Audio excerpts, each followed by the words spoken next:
Alhamdulillah, alhamdulillah nahmaduhu wa nasta'inuhu wa nastaghfiruhu wa nu'minu bihi wa natawakkalu alaihi. Wa na'udzu billahi min shururi anfusina wa min sayyiati a'malina. May yahdihillahu fala mudilla lahu wa may yudlilhu fala hadiyalah. Asyhadu an la ilaha illallah wa asyhadu anna Muhammadan abduhu wa rasuluh. Sallallahu alaihi wasallam tabaraka wa sallama tasliman kasiran kasira amma ba'd. Bismillahirrahmanirrahim. Wa man ahsanu qawlan mimman da'a ila Allah wa amila salihan wa qala innani minal muslimin.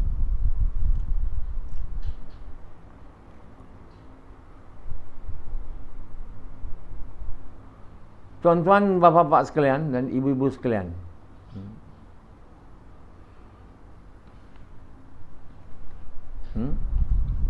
kita apabila nak buat bangunan tinggi, pencakar langit, perkara pertama semua orang tahu ialah dia punya asas. Asas dia tu sangat beza dengan bangunan yang bukan tinggi atau pencakar langit. Nak buat asas foundation pencakar langit tu makan tahun. Macam pencakar langit yang sedang dibina 118, apa tu? Merdeka 118 tu. Lama saya tengok dekat Stadium Merdeka. Saya ingatkan nak renovate Stadium Merdeka. Saya tak tahu. Lama tak ada apa naik. Saya masa tu bekerja dekat satu college dekat situ lah. Saya memang selalu lalu kat situ. Lama saya tengok. Saya tak tahu apa dia nak buat. Dia dekat Medical Stadium. Saya ingat nak baiki macam dia. Tiba tak nak naik. Rupanya sekarang bos saya tahu berapa lama dah. Dia buatkan dia punya, dia akan tanam sampai dia tak boleh pergi lagi. Maknanya dia dah sampai dasar bumi dah. Macam tu engineer dia tekan. Bila dah siap tu, foundation tu baru zoom naik. Cepat je naik tu. Berapa tinggi dia? Dekat 800. 628 meter. Itu yang kedua. Yang pertama 828. Apa nama bangunan tu? Khalifa. Burj Khalifa. Saya tak tahu. Yang ini ialah memperingati merdeka yang Tunku Abdul Rahman. Saya pun tak tahu, baru sekarang tahu. Tangan dia naik atas. Jadi bangunan tu badan Tengku. Yang naik atas semua tu tangan dia. Merdeka. Itu jadi dia, bangunan tu kira very symbolic. Dan dia punya kaca-kaca tu. So dia bukan buat bangunan tinggi je, tapi bangunan tinggi yang sangat simbolik kepada negara Malaysia. Kerana itulah hari wujudnya merdekanya Malaysia dari penjajahan British. Memang layak dibuat bangunan seperti itu. Walaupun kita berbelanja banyak, tapi dia akan menarik banyak pelancong, banyak. Dia akan mengatasi Twin Tower. Twin Tower hanya cantik lah. Ada dia simbol apa? Dia buat macam buluh. 2 buluh naik. Kerana buluh lah tanaman yang banyak kat Malaysia. Dan dia punya structure pun cantik. Tapi itu kosmetik ya. Yang ini ada simbolik, kosmetik, perjuangan. Bila tengok ni ingat Tarikh Merdeka. Merdeka, itu tiap-tiap hari merdeka. Dahsyat juga. Pemikiran tu yang Allah masukkan kat dia untuk buat bangunan yang mirip kepada Tengku Abdul Rahman berdiri menyahut seruan merdeka, gegar. So tentu banyak orang seluruh dunia nak pergi tengok. Dia akan menjadi, bila siap, bangunan kedua tertinggi di dunia. Dia lebih cantik daripada Burj Khalifa. Tak ada apa simbolik, cantik pun tak ada, tinggi je ada. Tentu mengalahkan. Semua orang tengok mana bangunan kedua tertinggi di dunia. Jadi Twin Tower pun menarik perhatian. Tiap kali Twin Tower, Malaysia je Twin Tower, Malaysia je Twin Tower, sinonim dengan Malaysia. Tapi lama nanti saya ingat yang ni Merdeka 118 ni akan take over, atau dua-dua sekali. Mercu kejayaan, kegemilangan kerajaan Malaysia dalam membangunkan negara. Khalifah, Burj Khalifa tu dia punya negara padang pasir, produk minyak aja yang buat dia terlalu kaya. Lain-lain tak ada. Pokok tak ada, taman tak ada, sungai tak ada. Dia buat alat-alat apa pun tak ada, kilang, industri pun tak ada. Tapi kita sebuah negara yang mempunyai, dengan izin Allah, macam-macam kelebihan. Sini sungai ada, laut ada, bunga ada, makanan ada, orang banyak, berbagai bangsa. Kau pergi Dubai kan? Burj Khalifa. Tak ada yang macam Malaysia ni. Cantik tak ada. Ramai orang nak pergi tengok bangunan tinggi. Tak ada, walaupun dia tinggi je, tapi tak ada minat. Sebab tak ada simbolik, kosmetik bangunan tu. So Malaysia ni dia punya arkitek dia, bangunan-bangunan ni cantik-cantik. Bukan bangunan itu je, semua bangunan-bangunan dia ada daya kecantikan. Tabung Haji ada, kita kan. Dia tak buat macam tu je, dia designer dia. So arkitek-arkitek di Malaysia ni, dan juga dia ambil orang luar negeri kan, mempunyai daya fikir, daya imagination yang tinggi. Sekali puji bagi Allah. Jadi tuan-tuan bapa sekalian, Malaysia disediakan sebagai sebuah negara yang sangat cemerlang di masa hadapan.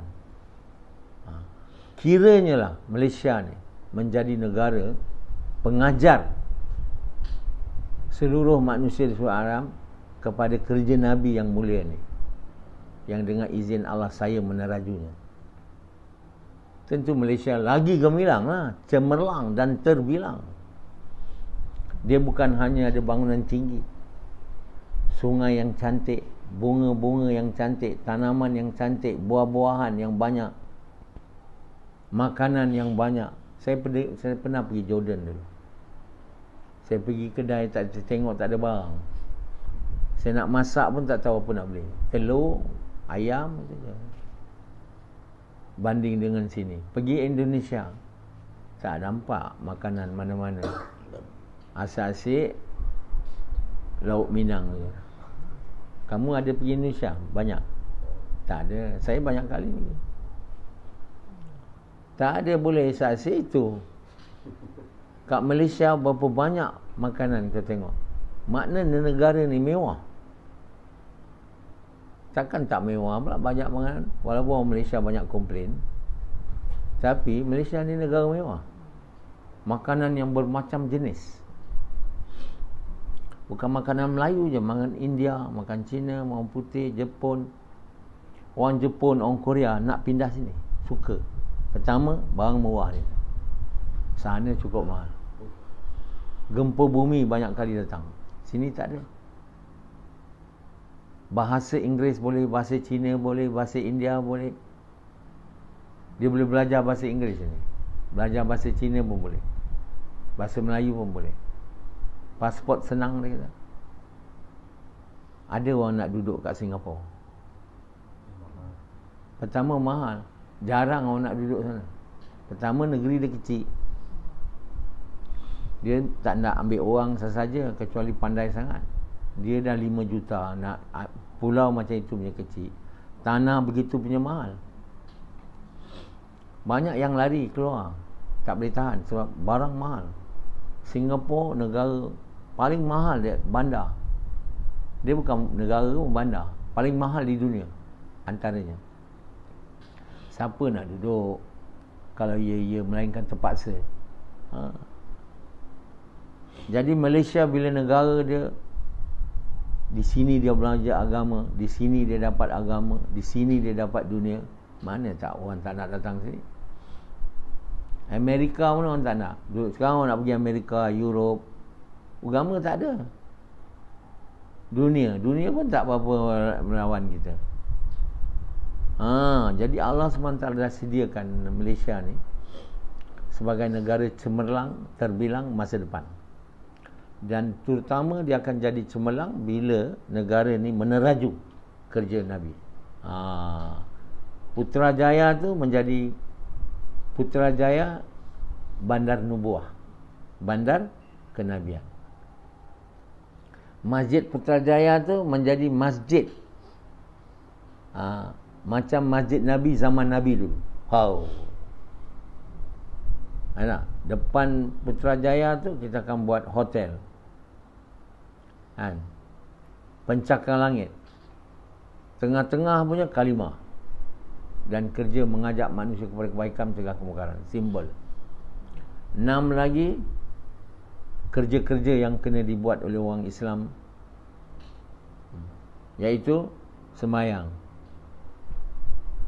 Yang lagi satu semayang malam. Yang satu lagi baca Quran. Yang satu lagi sedekah dan zakat. Ini kena dibuat hari-hari. Yang pertama gash, yang kedua semayang, yang ketiga semayang malam, yang keempat baca Quran, yang kelima sedekah. Yang keenam, yang kelima, yang keenam puasa dan haji. Yang ketujuh seumur hidup sekali. Itu semua bangunan tu kita akan buat dia tinggi pada Syekh Khalifah yang tengah-tengah tu. Dan simbol dia bunga raya, iaitu bunga negara. Sekarang ni train semua dari Sungai Buloh ke lapangan ke Putrajaya tau. Dan Putrajaya dihubungi dengan ke airport. Airport apa nama tempat? Sepang. Sampai situ. Setiap orang pengunjung datang terus pergi Putrajaya belajar usaha agama. Yang tak belajar usaha agama, turis, medical tourism, semua pergi hospital di Malaysia, terulung di negara ini. Satu masa akan datang, Malaysia bukan ada moden-moden punya perbuatannya. Dia ada perbuatan paling canggih di dunia, iaitu perbuatan yang boleh merawat semua penyakit jadi sembuh. Iaitu perbuatan yang merawat bukan saja badan manusia itu, kepercayaan dan pemikiran dia. Manusia ni terdiri dari roh, mental dan badan. Perubatan tu merawat roh, mental dan badan. Mana penyakit tak boleh sembuh? Semua boleh sembuh. Ini penyakit ni tak boleh sembuh sebab perubatan masa kini hanya badan dia. Bagi ubat untuk badan, operate untuk badan.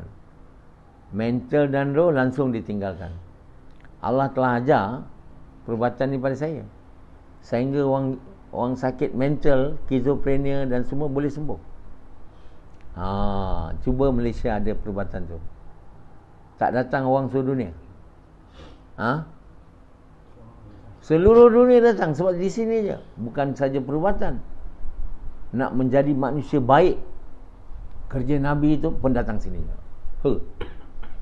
Medical tourism, dakwah, tengok jalan-jalan semua. Ramai orang datang sini. Makin makmurlah rakyat Malaysia. Semua ni dibuat oleh Allah.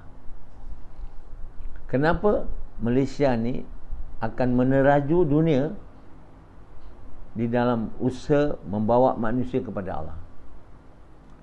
Mereka yang tak tenggelam dalam ni, dia rugi, akan ketinggalan. Kenapa Allah buat semua berjalan baik? Kita buat bangunan tinggi, dia naik.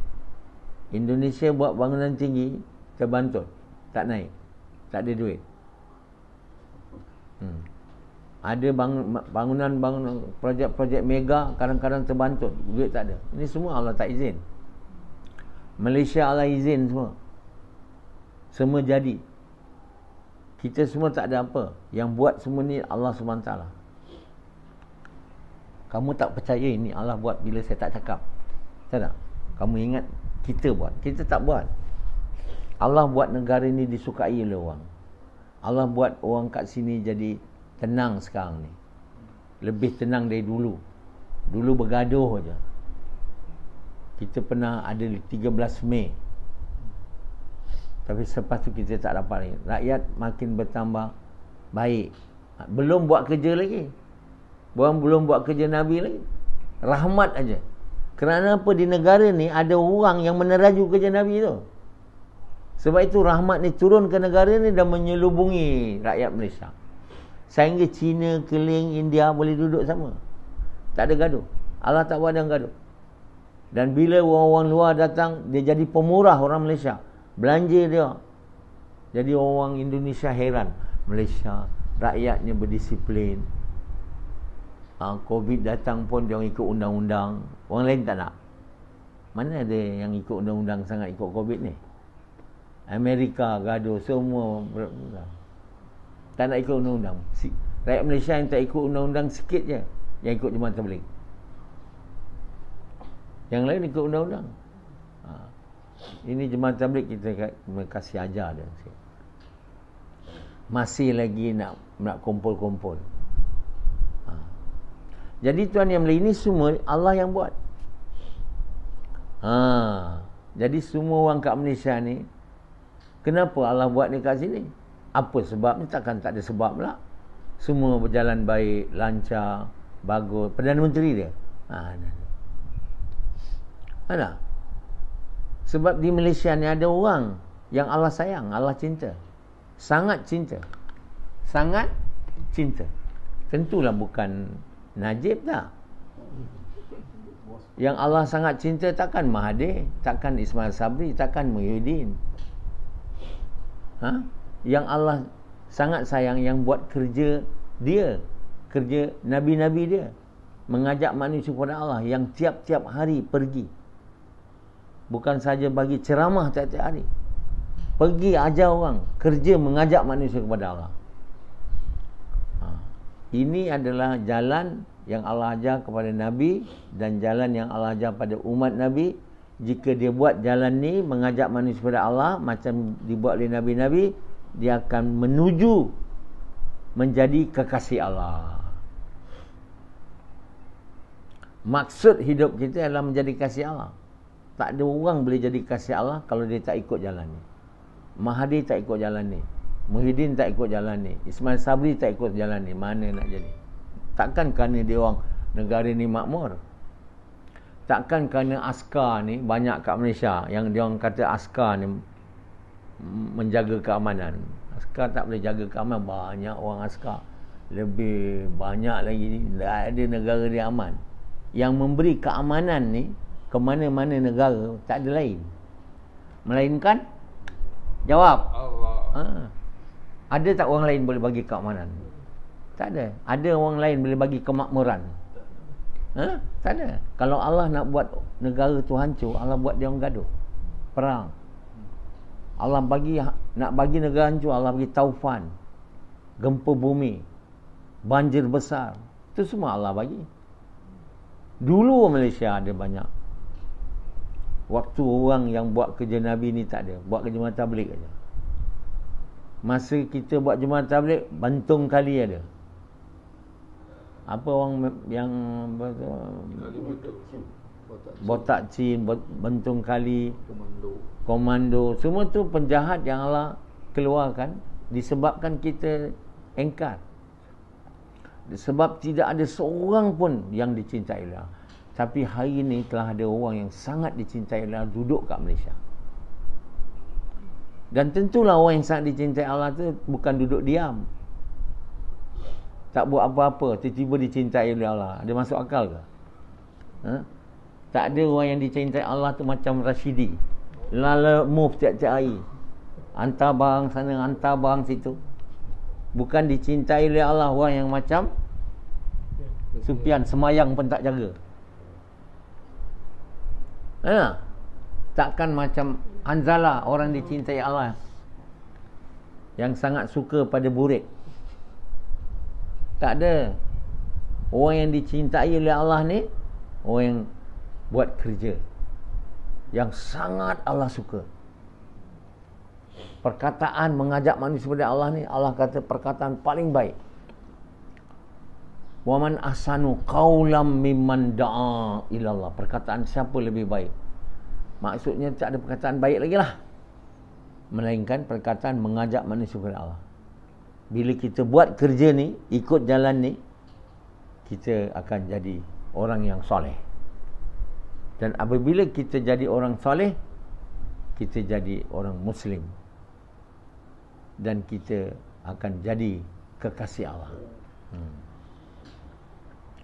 Jadi maksud hidup kita jadi kekasih Allah. Jalannya buat kerja Nabi, kerja mengajak manusia kepada Allah. Jalan dia, jalan ni namanya tarikat.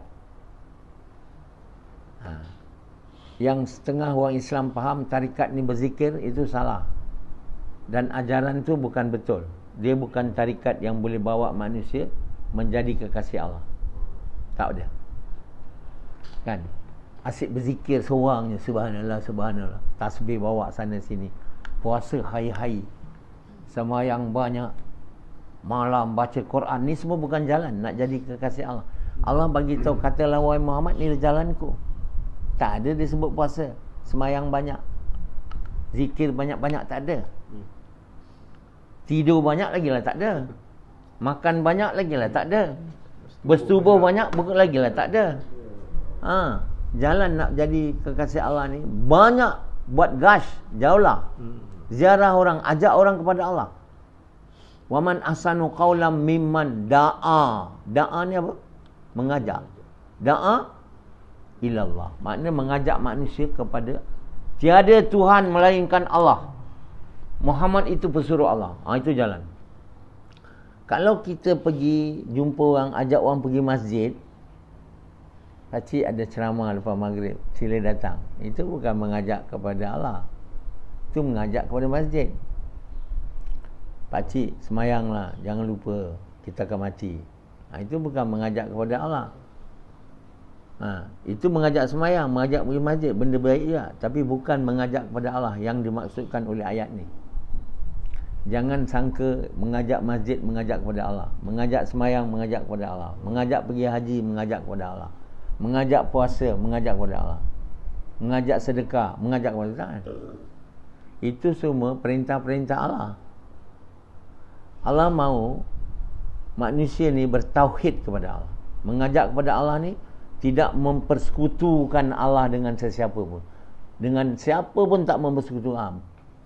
Yang banyak orang hari ini mempersekutukan Allah dengan bini, atau dengan lain perkataan dengan burik. Tak cukup bini satu, bini dua, bini tiga, tiga-tiga menjadi Tuhan. Apa makna dia jadi Tuhan? Ikut cakap bini lah, bukan ikut Allah.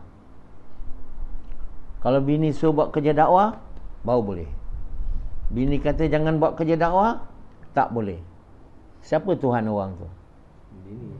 Bini lah. Bini makna burit lah. Tuhan dia. Burit ni cukup lazat bagi lelaki. Lelaki kerana burit ni sedia hilangkan Tuhan dia yang betul. Ambil perempuan jadi Tuhan. Mereka yang ambil bini dia jadi Tuhan, ikut cakap bini. Kalau orang Melayu cakap, cucuk hidung. Dia bukan orang lelaki cucuk hidung. Orang lelaki yang bertuhankan bini, yang ikut cakap bini dan tak ikut cakap Allah. Kalau kita semayang, dakwah sebab bini suruh, tak dapat pahala tuan. Dapat pahala? Kita dapat pahala bila kita buat dakwah, kita bayar zakat, kita sedekah, puasa kerana perintah Allah dan untuk sukakan Allah. Bukan untuk kerana bini suruh dan untuk sukakan bini. Bini kata pergi buat dakwah. Asyik mengorat orang je ni. Jahat. Kita pun buat dakwah.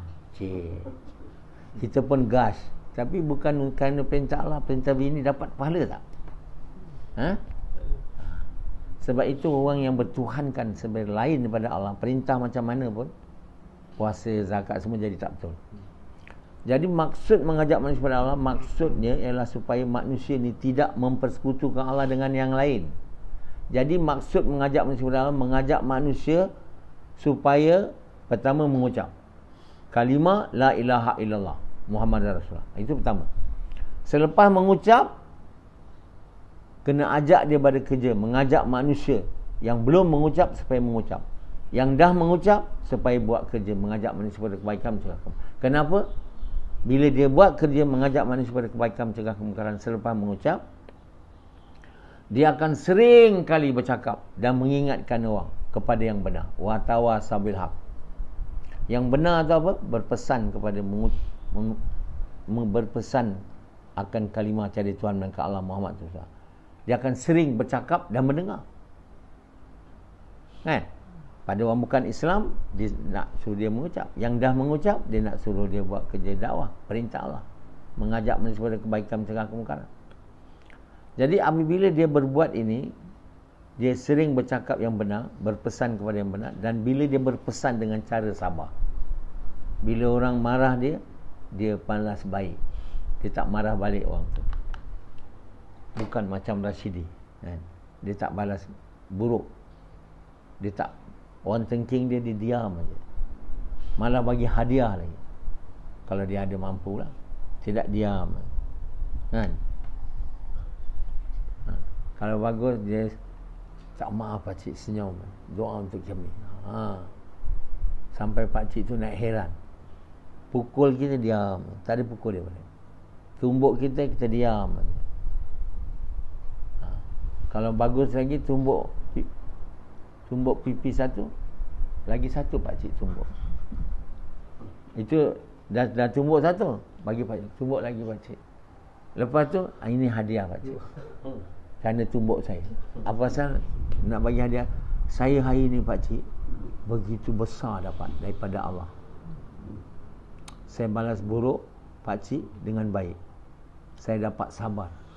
Dan Allah bagi tahu siapa yang dapat sabar, dia dah telah dapat keberuntungan yang besar. Saya bagi hadiah ni yang tak sepertinya. Duit RM50. Nak pakcik?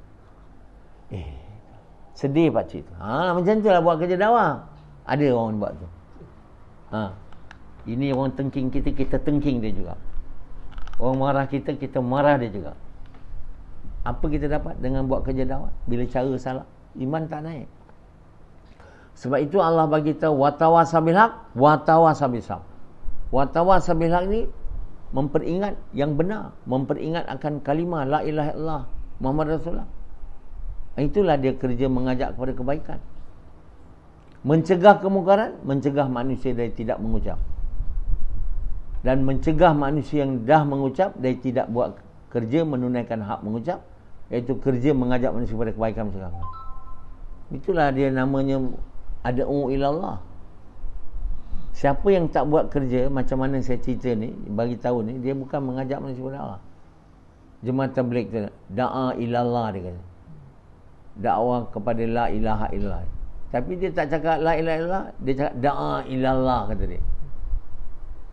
Da'a ilallah dia cakap, kan? Tapi dia tak cakap kalimah.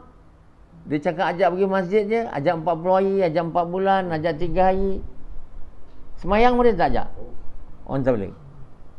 Orang tabligh, percakapan dia semua menjurus kepada ajak keluar. Ajak pergi masjid dengan ceramah. Ajak pergi istimak untuk dengar ceramah. Cuma tonggi, baik itu, bawa isteri untuk jalan-jalan. Konon dapat agama. Ini semua bukan kerja mengajak manusia kepada Allah. Jadi Quran ni dia perkataan dia singkat, mengajak ad'u ilallah. Tafsirnya tu, tafsirnya tu tak ada kat dalam Quran. Jadi kalau kita baca Quran tak baca tafsir ni, kita tak tahu. Jadi macam orang tabligh dan orang Islam lain. Dia pergi rumah ke rumah orang tabligh, petang-petang hari gas dia pertama kedua ajak orang pergi masjid. Memanglah dia buat gas, tapi gas tu bukan gas macam Nabi buat. Dia kena gas jauhlah macam Nabi buat. Ajak manusia kepada Allah. Yang belum Islam dia ajak mengucap, yang dah mengucap dia ajak buat kerja dakwah, kerja mengajak manusia kepada kebaikan macam tu. Itu baru namanya ad'u ilallah. Tak faham, itu tafsir, tak ada ditulis dalam Quran macam tu. Dalam Quran ad'u ilallah, wa man ahsanu qawlan mimman da'a ilallah, qul hazihi sabili ad'u ilallah. Katalah Muhammad, inilah jalanku mengajak manusia kepada Allah. Percakapan siapa yang lebih baik? Dia percakapan mengajak manusia kepada Allah. Tafsirnya tu kena baca tafsir. Tafsir mana? Tafsir yang betul. Kalau tak baca tafsir, jadilah macam orang tabligh, mengajak kepada Allah, mengajak pergi masjid dia. Seperti mana ulama lain mengajak kepada Allah, katanya mengajak kepada agama.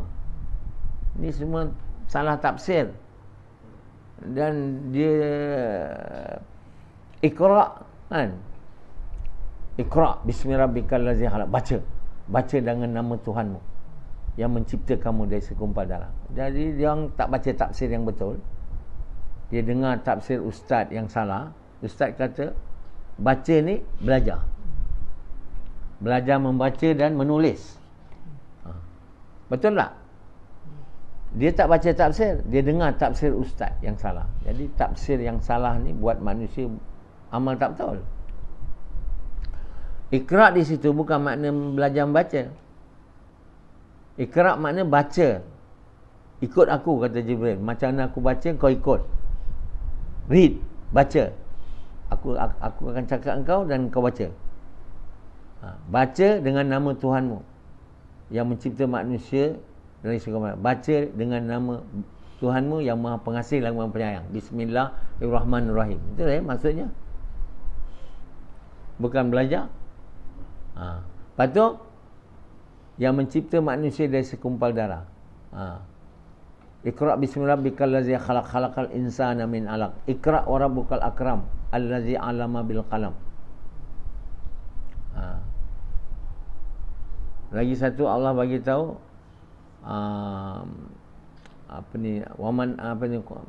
ayat Allah SWT. Lepas itu bukan ayat perintah. Ayat perintah bila Nabi balik daripada Gua Hira. Datang Jibril. Ya ayyuhal mudassir. Wahai orang bersimut. Kum fa'anzir. Bangun.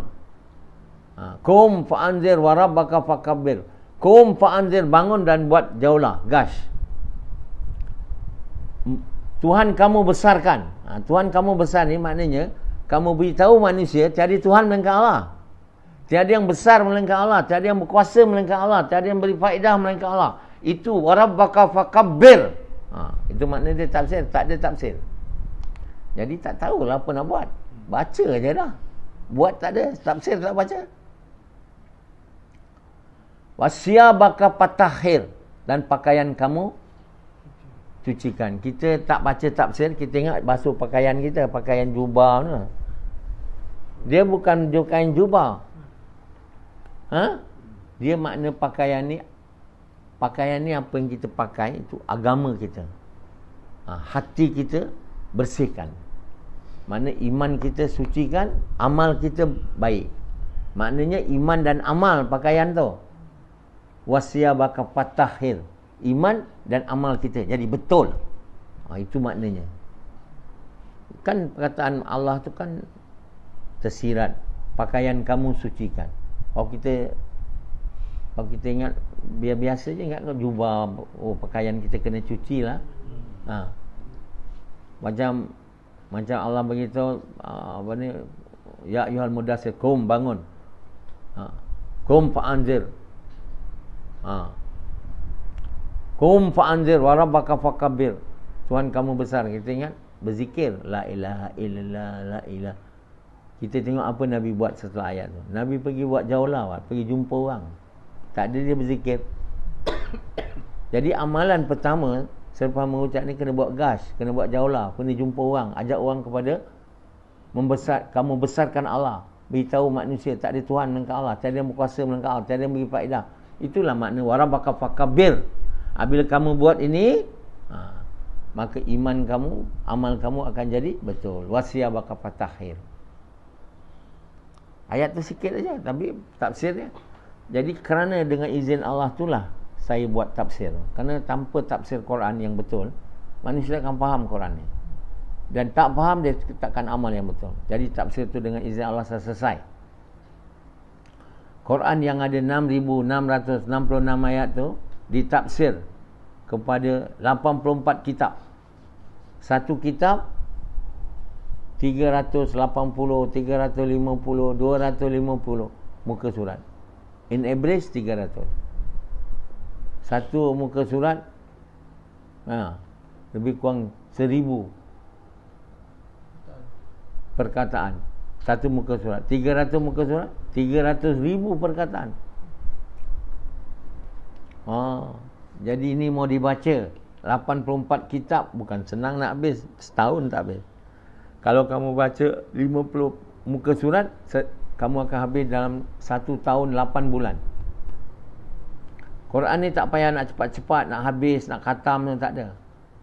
Kena faham dan kena amal Quran ni.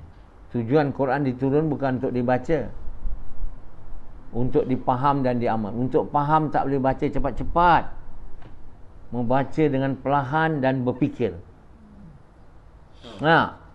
Berbaca dengan perlahan dan fikir. Jadi bila kita dapat faham, mudah-mudahan kita doa. Dan bila kita buat gas dan membesarkan Allah, maka iman kita jadi kuat, amal jadi soleh. Kenapa amal jadi soleh? Sebab bila iman kuat, kita jadi orang takwa dan baca Quran. Allah bagi kita faham dan amalkan Quran. Kalau Quran aja baca tanpa gas, dia tak jadi. Dia kena gas. Sebab gas itulah perintah pertama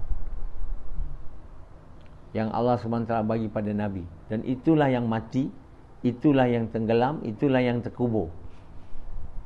Sejak Nabi meninggal, sampailah Maulana Ilyas diajar oleh Nabi supaya buat gas. Lepas tu bila Nabi bila Maulana Ilyas meninggal, yang ikut dia buat gas untuk ajak orang pergi masjid pula. Dah salah lagi. Jadi bila saya datang ni, baru dibetulkan balik. Dia orang semua tak nak ikut. Sebab dia nak ikut ulama' dia orang kat India yang telah tersasar dari apa yang dibuat oleh Maulana Ilyas. Dia dalam Quran ni, kita fahamlah, warabbaka fakabir. Tuhan kamu besarkan. Makna kita kena cakap kalimah. Dan kita tak akan dapat faham Quran melainkan kita buat perintah pertama ni. Kalau perintah pertama ni kita tak buat, kita semayang aja, kita takkan ada iman kuat, dan tentu sekali tak dapat faham walaupun baca tafsir saya. Jadi oleh kerana itu, baca tafsir saya kena buat gas hari-hari. Dan boleh dapat tafsir tu daripada Amazon.com. 184 kitab tentang tafsir Quran. Lagi 7 kitab tafsir hadis. Yang pertama kitab, kerja mengajak manusia kepada kebaikan, buat gas hari-hari. Itu yang tak ada sekarang. Makna kenapa nombor 1 benda tu? Kerana itulah perintah nombor 1. Yang kedua, baru semayang. Yang ketiga, semayang malam. Yang keempat, baca Quran. Yang kelima, sedekah dan zakat. Yang keenam, baru puasa sebulan sekali, setahun, dalam sebulan. Yang ketujuh, buat haji. Yang 7 amalan ni, 5 kena buat hari-hari, 2 kena buat sebulan sekali dalam setahun, seumur hidup sekali. Ini kena dibaca hari-hari, di rumah bersama keluarga, dan di masjid bersama ahli masjid. Gas membuat hari-hari juga. Semayang membuat hari-hari. Semayang malam membuat hari-hari. Baca Quran membuat hari-hari. Sedekah membuat hari-hari. Itu hari-hari. Setahun sekali bulan puasa, bulan Ramadan, puasa.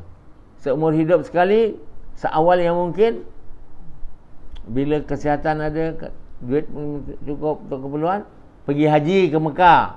Bukan dah tua baru pergi haji. Secepat mungkin. Kerana dia adalah perkara besar. Jadi 5 rukun Islam ni ditambah lagi, ditafsir lagi 5 rukun Islam tu pada 7 amalan yang kena dibuat hari-hari. Ditafsir hadis tu. Bila kita buat ini, hari-hari buat, baru amal soleh datang. Iman meningkat, amal soleh datang, baru kita boleh panggil diri kita orang yang Muslim atau takwa atau yang takut dengan Allah.